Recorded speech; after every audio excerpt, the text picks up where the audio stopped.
स्वागत है आप सभी का टीम सिमरियल सीटेट क्लासेस में। और आज के इस क्लास में मैं आप लोगों को नेक्स्ट सीटेट की तैयारी की स्ट्रेटजी के बारे में बताने वाला हूं। नेक्स्ट सीटेट जुलाई 2022 में होने की संभावना है और बहुत जल्द इसका नोटिफिकेशन आ जाएगा। उम्मीद है कि अप्रैल माह में इसका नोटिफिकेशन आ जाएगा। तो किस प्रकार से आपको तैयारी अपनी शुरू करनी है और जिन कैंडिडेट्स का पिछले का सीटेट क्लियर नहीं हो पाया है उन्हें अपनी तैयारी को एक बार फिर से किस प्रकार से शुरू करना है। और इस बार अगर आपने पिछले सीटेट को दिया है तो आपके पास एक्सपीरियंस हो गया किस प्रकार के प्रश्न पूछे जाते हैं और वहाँ पे टाइमिंग किस प्रकार से कैलकुलेट करना है, वो सारी चीज़ें समझ में आ गई होंगी। तो यदि असफल हो गए हैं तो कोई बात नहीं है, एक बार फिर से तैयारी करनी है। और इस बार तैयारी इस प्रकार से करनी है कि आप अपनी पिछली असफलताओं को बिल्कुल कम्प्लीटली उसको मैनेज करते हुए आप अच्छे मार्क्स से पास कर जाएँ सीटेट को। तो चलिए आज के इस क्लास में चर्चा करेंगे कि कैसे पहले ही प्रयास में सीटेट को क्लियर बिल्कुल किया जा सकता है। और ये मेरा पर्सनल एक्सपीरियंस है। मैंने सीटेट को, बिहार टेट को भी पहले प्रयास में क्लियर कर दिया था। 2011 वाला एग्ज़ाम जो है उसे भी क्लियर किया था। और उस समय तो आज की जितनी कोचिंग वगैरह कुछ नहीं थी, ना ही उस प्रकार की किताबें थी। तो बिना कोचिंग और बिना किताब के भी इसको क्लियर किया जा सकता है।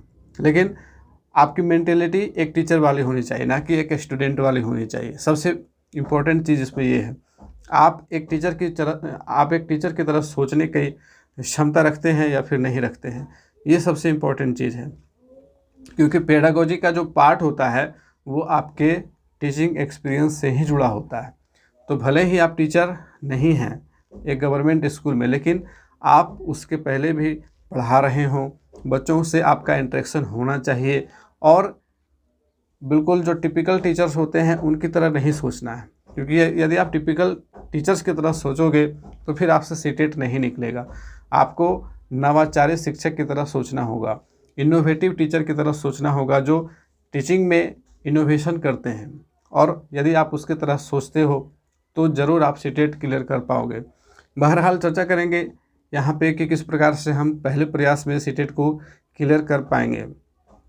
तो देखिए, सबसे इम्पोर्टेंट चीज़ तो है read the syllabus carefully. Syllabus को कम्प्लीटली पढ़ लें। और सिलेबस आपको बिल्कुल प्रत्येक वर्ष सीटेट के ऑफिशियल वेबसाइट पर दे दिया जाता है इन्फॉर्मेशन बुलेटिन के साथ ही। और पिछले वर्ष का जो सिलेबस है सेम वही सिलेबस रहने वाला है, सिलेबस में कोई बदलाव देखने को नहीं मिलेगा। दूसरा, डाउनलोड प्रीवियस ईयर क्वेश्चंस। और इस बार जो दिसंबर 2021 वाला एग्ज़ाम हुआ है यहाँ पे आपको ढेरों प्रश्न मिल जाएंगे, क्योंकि 16 दिसंबर से लेकर के जनवरी तक आपको बहुत सारे प्रश्न देखने को मिलेंगे। तो आप कम से कम 5 सेट को डाउनलोड कर लें। और आंसर की तो आगे आ गया है, आंसर की को भी आप डाउनलोड कर लें और आप उसका सॉल्यूशन करें। इसके बाद टेस्ट योर सेल्फ, अपने आप की जांच करें। Practice according your weakness. Practice करने के दौरान जो है, टेस्ट करने के दौरान जब आप अपना खुद से परीक्षण करोगे, स्व आकलन करोगे, सेल्फ इवेल्युएशन करोगे, तो आपको बहुत सारी गलतियां देखने को मिलेंगी। और आपकी जो गलतियां हैं वही आपकी कमजोरियां हैं। और उसके बाद आपको अपने कमजोरी के अनुसार तैयारी को एक नया आयाम देना है। अब यहाँ पे देखेंगे कि प्रीवियस ईयर सोल्व करने का जो तरीका है वो किस प्रकार का होना चाहिए। तो इसमें जो स्टेप्स लिखे हुए हैं, बिल्कुल इस स्टेप को आप फॉलो करें और इसी के अकॉर्डिंग आप प्रीवियस ईयर को कंप्लीट सॉल्व करें। सबसे पहले तो प्रीवियस ईयर क्वेश्चन ले लें। टाइम देखने के लिए आपको एक घड़ी या मोबाइल रख लेना है, क्योंकि आपको टाइम के अनुसार ही चलना है। मोबाइल को फ्लाइट मोड में रखें। बिल्कुल डू नॉट डिस्टर्ब का बोर्ड लगा दें अपने दरवाजे के ऊपर। Do not get disturb next 3 hours. अगले 3 घंटों में बिल्कुल आपको डिस्टर्ब नहीं होना है। एक मन बना करके बैठे कि बिल्कुल आज 3 से 4 घंटे लगातार मैं अपने आप को सेल्फ इवेल्युएट करूँगा। ठीक है। इसके बाद जो है, अब आप प्रीवियस ईयर को सॉल्व करें, बनाएं। सेक्शन वाइज आपको चलना है। सबसे पहले सीडीपी का सेक्शन बनाना है और सीडीपी के पहले 30 प्रश्न आपको बनाने में कितने समय लग गए आप इसे नोट कर लें। इसके बाद दूसरा जो पार्ट है आपका मैथ्स का, 31 नंबर से 60 नंबर तक आपको मैथ्स बनाना है। फिर उसमें आपको कितने समय लग गए इसको भी आप नोट कर लें। इसके बाद आपको बढ़ना है ईवीएस के सेक्शन में। ईवीएस में 61 से लेकर के 90 यानी कि 30 प्रश्न आपको बनाने में कितने समय लगे, इसे भी आप नोट कर लें। फिर आपके लैंग्वेज पेपर हैं, 2 लैंग्वेज पेपर है, दोनों लैंग्वेज पेपर को आप सॉल्व करें और टाइम को नोट करते चलें। अब आपको यहाँ पे ये ध्यान रखना है कि आपका जो टोटल टाइमिंग है वो 2.25 घंटा से ज़्यादा नहीं होना चाहिए। Total timing should not be exceed than 2 hours and 45 minutes, यानी कि 2.25 घंटे में आप बना पाते हो या फिर नहीं, क्योंकि आपको 15 मिनट्स पहले कंप्लीट करना होगा। आपकी स्पीड इतनी होनी चाहिए। शुरुआत में हो सकता है कि आपको समय लगे, लेकिन लगातार आप प्रैक्टिस करते रहोगे तो आपको समय आपका जो है घट जाएगा। ठीक है, तो इस तरह से इन स्टेप्स के अकॉर्डिंग आपको प्रीवियस ईयर सॉल्व करना है। सॉल्व करने के बाद अगला स्टेप क्या होगा, चलिए उसकी चर्चा करेंगे। तो सॉल्व करने के बाद अब आपको प्रत्येक सेक्शन का टाइमिंग देखना है। आपको पता चल जाएगा कि किस सेक्शन में आपने कितना टाइम लिया है, और उसी के अकॉर्डिंग आपको देखना है कि किस सेक्शन में मुझे ज़्यादा प्रैक्टिस की ज़रूरत है, स्पीड बढ़ाने की ज़रूरत किस सेक्शन में सबसे ज़्यादा है। इसके बाद टेस्ट को जो है ऑफिशियल आंसर की से चेक कर लेना है। प्रत्येक सेक्शन के आंसर को आप चेक कर लें ऑफिशियल आंसर की से।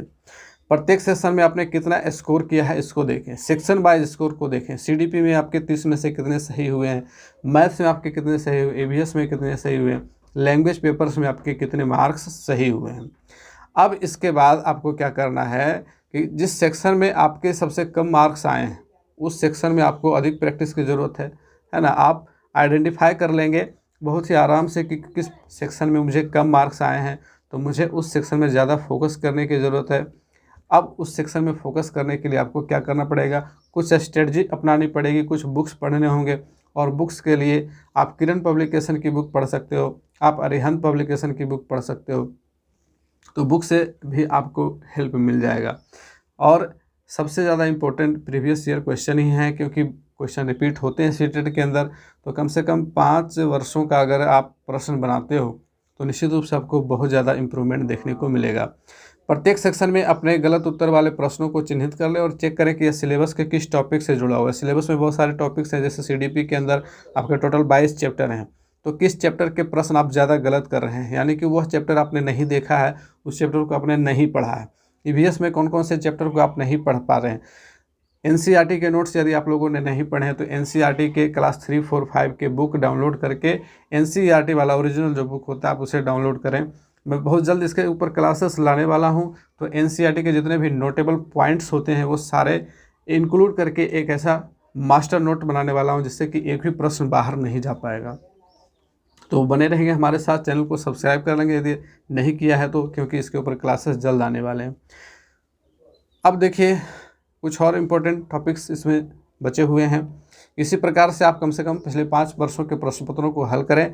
निश्चित रूप से अब आप जो है अपनी कमजोरियों को और स्ट्रॉन्ग फील्ड को पहचान लेंगे। इसके बाद आपको पता चल जाएगा कि आपको अपनी तैयारी किस प्रकार से करनी है, और अपनी तैयारी को बेहतर करने के लिए हमारे साथ जुड़े रहें। मिलते फिर से अगली वीडियो में, तब तक के लिए गुड बाय, टेक केयर।